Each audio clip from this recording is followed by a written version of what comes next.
Salam sehat dan tetap bersemangat. Baik, kali ini kita akan coba tunjukkan bagaimana cara kami membuat tempat udang hidup untuk keperluan kami memancing. Mudah-mudahan ini bisa menjadi referensi buat teman-teman untuk membuat hal yang sama, ya setidaknya menjadi referensi sebagai contoh.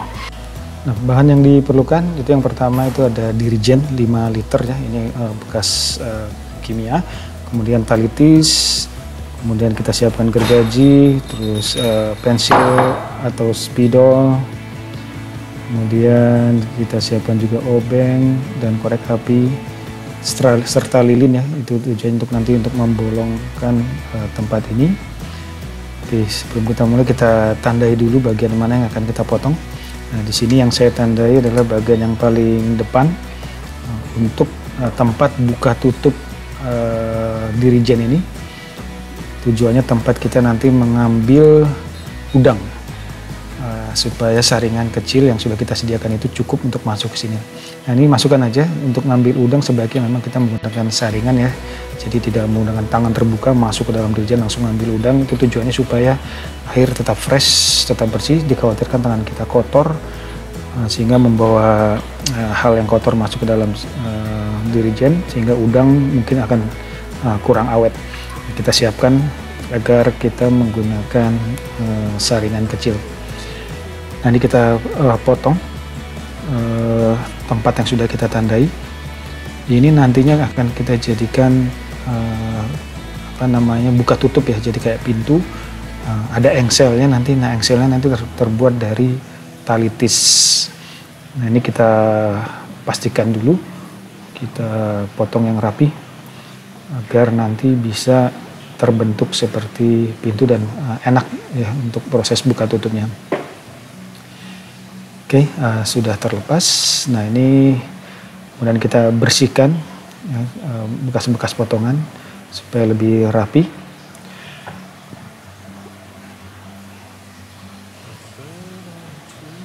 Ya, kita pastikan saringan itu bisa masuk. Kemudian kita tinggal ambil ukuran untuk titik-titik di mana nanti akan kita buatkan engselnya. Nah, ini kita bikin di sini saya bikin 5 titik ya, 5 titik nanti kita bolongkan jadi 5 titik atas bawah, jadi ada total 10 titik. Nah, ini kita pastikan lurus ya supaya nanti proses buka tutupnya akan enak. Nah, ini ada 5 titik. Setelah itu kita bolongkan.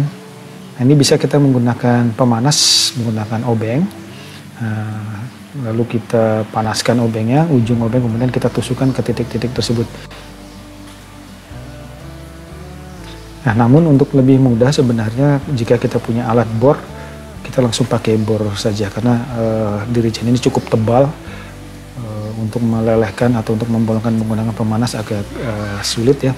Jadi kalau teman-teman punya bor mungkin lebih bagus pakai bor karena mudah saja tinggal kita tusuk.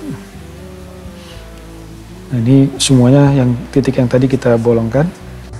Setelah itu kita rapikan bagian yang tadi kita bolongkan ya supaya tidak ada kotoran, supaya nanti kabel tis yang kita masukkan lebih mudah. Kemudian kita masukkan satu persatu kabel tis di lubang yang sudah kita siapkan tadi. Nah, kita usahakan titik penyambungnya itu ada di bagian dalam supaya terlihat lebih rapi. Nah, bagian tengah dulu kita ikat, kemudian bagian samping paling pinggir, kiri kanan, untuk memastikan penutup itu bisa menutup dengan baik. Nah, setelah itu kita lanjutkan ke titik-titik yang lain. Nah, kita pastikan jangan terlalu kencang ya, kalau terlalu kencang itu pintu menjadi tidak bisa bergerak. Nah, ini cukup longgar, jadi ini sudah cukup bagus.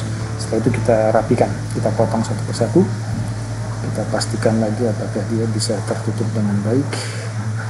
Ya, alhamdulillah ini sudah bagus.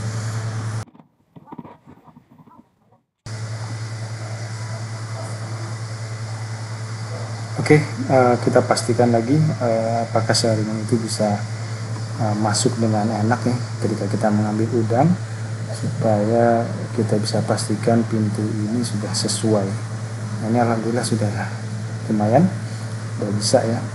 Nah, tinggal yang kita lakukan adalah untuk menambah lubang-lubang di bagian atasnya supaya sirkulasi udara cukup baik, supaya ikan lebih segar. Kemudian sekarang kita posisikan aerator, apakah di samping, ternyata lebih cocok di belakang ya. Nah, ini bisa dua cara, dengan cara kita melubangi bagian dirijen dan aerator yang sudah ada pengaitnya, atau dengan cara yang lain. Nah, di sini saya menggunakan cara yang lain. Jadi saya akan coba menggantungkan saja. Nah, ini untuk yang bagian depan, untuk pengait saya coba gunakan sisi tutup dirijen ya. Ini saya bolongkan, kemudian kita masukkan tali pengait. Nah, setelah itu kita sambungkan dengan tali yang fleksibel. Yang tujuannya supaya ketika kita gunakan di lapangan ini bisa kita kaitkan supaya pintu itu bisa tertutup dengan baik ya, supaya udang tidak loncat. Oke, bisa kita ikatkan seperti ini ya. Jadi langsung ke pegangan dirijen. Nah, di situ ada tali untuk pengikat nanti ketika kita di lapangan, tujuan supaya dirijen tidak mudah jatuh ya. Nah, untuk penempatan aerator ini saya coba pakai tambahan menggunakan spon yang tujuannya untuk membantu meredam getaran dari aerator itu. Namun pastikan juga lubang selang ya, lubang selang untuk aerator. Nah, ini kita rekatkan di bagian belakang sponnya yang tujuannya hanya untuk peredam saja. Ini hanya sekedar tambahan ya teman-teman, tidak pakai juga tidak apa-apa. Ini pastikan dulu permukaan itu kering, setelah itu baru kita rekatkan.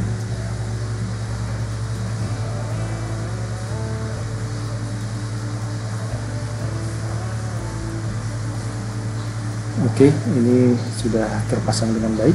Tinggal kita gantungkan aerator dari pegangan dirijen. Nah, ini sudah terpasang dengan enak ya. Tinggal kita nanti ikatkan menggunakan tali. Kemudian jangan lupa kita masukkan selangnya melalui bagian dalam. Nah, ini sudah terlihat cukup baik. Nah, demikian, ini sudah bisa kita bawa ke lapangan. Terima kasih. Jangan lupa like, subscribe ya teman-teman.